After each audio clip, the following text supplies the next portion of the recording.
Hey guys, welcome back to channel. Welcome back to another movie review ആണ് സുഹൃത്തുക്കളെ. നമ്മുടെ രാജുവേട്ടൻ നായകനായിട്ട് വരുന്ന ഖലീഫ മൂവി ഇന്ന് ഇറങ്ങിയിട്ടുണ്ടായിരുന്നു. നമ്മൾ ജസ്റ്റ് കണ്ടിട്ട് വന്നതേ ഉള്ളൂ. വൈശാഖാണ് പടം ഡയറക്ട് ചെയ്തത്, ജിനു ഇബ്രാഹിമാണ് പടം റൈറ്റ് ചെയ്തേക്കുന്നത്, ജെയ്ക്സ് ബിജോയ് മ്യൂസിക്, ചമൻ ചാക്കോ എഡിറ്റിംഗ്, അതുപോലെ ജോമോന്റി ജോൺ ആണ് പടത്തിന്റെ സിനിമാറ്റോഗ്രാഫർ.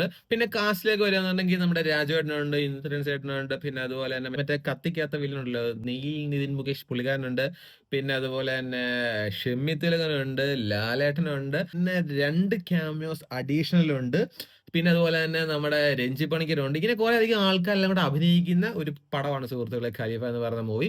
ഇത് ആക്ച്വലി നമ്മൾ ട്രെയിലർ കണ്ടപ്പോഴും നമുക്കൊരു ഏകദേശം ഐഡിയ ഉണ്ട്. ഗോൾഡ് സ്മഗ്ലിംഗ് അങ്ങനെയുള്ള കുറെ കാര്യങ്ങളൊക്കെയാണ്. നമ്മുടെ രാജുവേട്ടൻ്റെ ഗ്രാൻഡ് ഫാദർ ആയിട്ടാണ് നമ്മുടെ ലാലേട്ടൻ വരുന്നത്, മാമ്പറക്കൽ അഹമ്മദ് അലി. സോ പുള്ളിക്കാരൻ്റെ ഈ ഒരു പാത്തിലോട്ട് രാജുവേട്ടൻ്റെ ഈ ഒരു ക്യാരക്ടർ അമീർ അലി എന്ന് പറഞ്ഞ ക്യാരക്ടർ എങ്ങനെ വരുന്നു, അല്ലെങ്കിൽ എന്ത് സർക്കംസ്റ്റാൻസ് അല്ലെങ്കിൽ എന്ത് സിറ്റുവേഷനിലാണ് പുള്ളിക്കാരൻ വരുന്നത്, ഇങ്ങനെയുള്ള കുറെ കാര്യങ്ങളൊക്കെയാണ് കാണിച്ചു തരുന്നത്. ഇതൊരു എന്താ പറയാ, നല്ലൊരു ഇടിപ്പടമാണോ എന്ന് വെച്ചാൽ നല്ലൊരു ഇടിപ്പടമാണ്. അതിന്റെ ഇടയ്ക്കൂടെ ഈ പറഞ്ഞ പോലെ ഫാമിലി ഇമോഷൻസും കുറെ കാര്യങ്ങളൊക്കെ കൊണ്ടുവന്ന് എല്ലാം കൂടെ ഒരു നൈസ് ഒരു പടമാണ്. ഒരു ഫ്ലാറ്റ് റേഷ്യോ പടമാണ് ബേസിക്കലി പറയുകയാണെന്നുണ്ടെങ്കിൽ. എനിക്ക് ഇഷ്ടപ്പെട്ടു പടം. പിന്നെ അതുപോലെ തന്നെ നമ്മൾ അയൺ മൂവി ഉണ്ടല്ലോ സൂര്യയുടെ, അതിനകത്ത് ഈ ഡയമണ്ട് കടത്തുന്ന കുറെ വെറൈറ്റി രീതികളുണ്ടല്ലോ, അതുപോലെ കുറച്ചധികം വെറൈറ്റി രീതികളൊക്കെ നമുക്ക് ഈ പടത്തിൽ കാണാം. ഗോൾഡ് സ്മഗ്ലിങ്ങിന്റെ ആരും കണ്ടിട്ടൊന്നും ഇൻസ്പയർഡ് ആയിട്ട് അനുകരിക്കരുത്, പോലീസ് പിടിച്ചുകൊണ്ട് പോകും.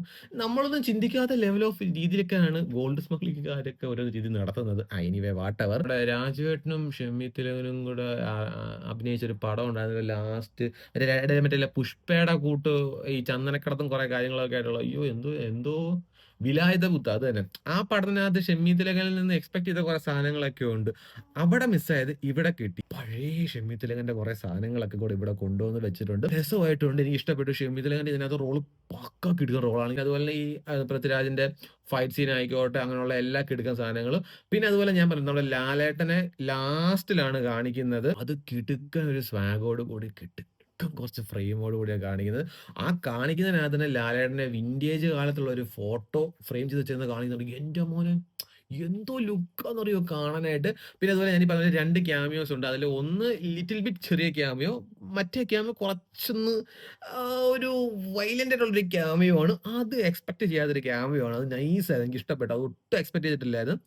എടുത്തുകൊണ്ട് വേറൊരു കാര്യം, രാജുവേട്ടൻ എന്തോ ലുക്കോടെ കാണാൻ. അങ്ങേരെ ഒരു ടീനേജ് കാലം മുതൽ അങ്ങേരെ ഒരു എന്താ പറയാ, ഒരു കൊച്ചിന്റെ അച്ഛൻ, ആ ഒരു ലെവൽ ഓഫ് ജേർണിയാണ് കാണിക്കുന്നത്. എന്തോ ലുക്കാ. പല ആക്ടേഴ്സും ഈ പറഞ്ഞ ബോഡി ട്രാൻസ്ഫോർമേഷൻ ഒക്കെ ചെയ്ത് നമ്മൾ കണ്ടിട്ടുണ്ട്. പക്ഷെ എന്ത് ലുക്കിലേക്ക് മാറിയാലും കിടുവായിട്ടിരിക്കുന്ന ഒരേ ഒരാൾ ഋതുരാജാണ്. എൻ്റെ മോനെ എന്തൊരു ലുക്കാണെന്നറിയാവോ. പുള്ളിയുടെ ലുക്കിന് വേണ്ടി, അല്ലെങ്കിൽ പുള്ളി അങ്ങനെ കാണാൻ വേണ്ടിയിട്ട് വേണമെങ്കിൽ നമുക്ക് ഈ പടം പോയി കാണാവുന്നതാണ്. ഭയങ്കര ഹൈ സംഭവങ്ങളൊന്നും നിങ്ങൾ പ്രതീക്ഷിക്കൊന്നും വേണ്ട. നിങ്ങൾ പോയി കാണേണ്ടത് നല്ല കിടുക്കനായിട്ടുള്ള ഒരു ആക്ഷൻ പടമാണ്. ട്രെയിലർ നിങ്ങൾ എന്താണോ കണ്ടപ്പോൾ നിങ്ങൾക്ക് മനസ്സിലായത് അതാണ് കഥ, അത്രേ ഉള്ളൂ കഥ. ഇനി ഇതിന്റെ സെക്കൻഡ് പാർട്ടൊക്കെ വരുന്നെന്ന് പറയുന്നത് എൻ്റെ ഒരു റിക്വസ്റ്റ് ആണ്, സെക്കൻഡ് പാർട്ട് എടുക്കണ്ട. കാരണം ഇത് ഇവിടെ കൊണ്ട് നിർത്തുന്നതാണ് നല്ലത്. കാരണം എന്ന് വെച്ച് കഴിഞ്ഞാൽ ഇത് കംപ്ലീറ്റ്ലി സ്റ്റോറി എൻ്റെ, ആ കൊണ്ടുവന്ന ക്യാമിയോസും കാര്യങ്ങളൊക്കെ കൊണ്ടുവന്ന എൻ്റെ ആയിട്ടുണ്ട്. ഇനി മറ്റേ L2 പോലെ L3 പോലെ വലിച്ചു നീട്ടിക്കൊണ്ട് പോയിട്ട് വെറുതെ അത് ഇതൊന്നും ആക്കണ്ട. ഇത് തന്നെ ഒരു നല്ല രീതിക്ക് എൻ്റെ ആക്കിയിട്ടുണ്ട്, അല്ലെങ്കിൽ ഇതൊരു ബിഗിനിങ് എന്ന പോലെ ആക്കിയിട്ടുണ്ട്. അത് അവിടെ കൊണ്ട് നിർത്തിയേര്, ഇനി വേണ്ട എന്നാണ് എനിക്ക് പറയാനുള്ളത്. എൻ്റെ പേഴ്സണൽ റിക്വസ്റ്റ് ആണ് ഇത്. സോ അതൊക്കെയാണ് ഈ പടത്തെക്കുറിച്ച് എനിക്ക് പറയാനുള്ളത്. നിങ്ങൾ എന്തെങ്കിലും പോയി കാണുക. ലാലേട്ടൻ വന്ന ഫ്രെയിം ഒന്നും പറയണ്ട, വിസിലടിയോടെ വിസിലടിയായിരുന്നു, കയ്യടി, ആർപ്പ് വിളി. ജയിലർ പടത്തിനകത്ത് ലാലേട്ടനെ കണ്ടപ്പോൾ അന്ന് ഞാൻ കേട്ടതും അല്ലെങ്കിൽ ഞാൻ ഫീൽ ചെയ്തതുമായിട്ടുള്ള കുറെ കയ്യടി അല്ലെങ്കിൽ ആർപ്പ് വിളി അങ്ങനത്തെ സാധനങ്ങൾ കുറെ നാൾക്ക് ശേഷം ഇപ്പം ഇതിലാണ് ഞാൻ കണ്ടത്. എൻ്റെ മോനെ തിയേറ്റർ വന്നോളമായിരുന്നു പുള്ളിക്കാരൻ വന്ന ആ ഒരു ഫ്രെയിമും കാര്യങ്ങളൊക്കെ.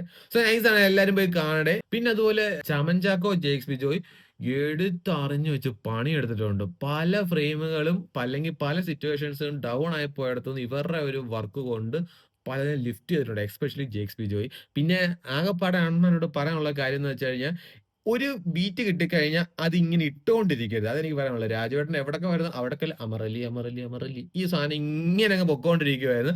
അതൊന്ന് ലിറ്റിൽ ബിറ്റിട്ട് കുറയ്ക്കണം. കാരണം ഈ സാധനം ഓവർ ആയി കഴിഞ്ഞാൽ കാണുന്നവർക്ക് പിടിക്കൂല. കുറേയൊക്കെ നമുക്ക് കേട്ട് കഴിയുമ്പോൾ നമുക്ക് മടുക്കും. അപ്പൊ അതുകൊണ്ട് ഇനിയെങ്കിലും വരുന്ന സാധനത്തിനകത്ത് ഇതുപോലെ സാധനങ്ങളൊന്ന് ജസ്റ്റ് ഒന്ന് കുറയ്ക്കുക. ചമൻ ചാക്കോ നല്ല കിടുക്കനായിട്ട് പണിയെടുത്തിട്ടുണ്ട്. പിന്നെ അതുപോലെ നമ്മുടെ ജോമോന്റി ജോൺ കിടുക്കൻ കുറെ ഫ്രെയിം ഒക്കെ വെച്ചിട്ടുണ്ട്, നല്ല രസമാണ് കണ്ടിരിക്കാൻ. സോ ഓവറോൾ ഇതൊക്കെയാണ് ഖലീഫ എന്ന് പറയുന്ന മൂവിയെ കുറിച്ച് എനിക്ക് പറയാനുള്ളത്. സോ അപ്പോൾ എന്തായാലും കാണാൻ പോകുന്നവർ നിങ്ങൾ പോയി കാണാൻ, നിങ്ങൾ കണ്ടിട്ട് നിങ്ങളുടെ അഭിപ്രായങ്ങൾ തന്നെ വിലയിരുത്തുക.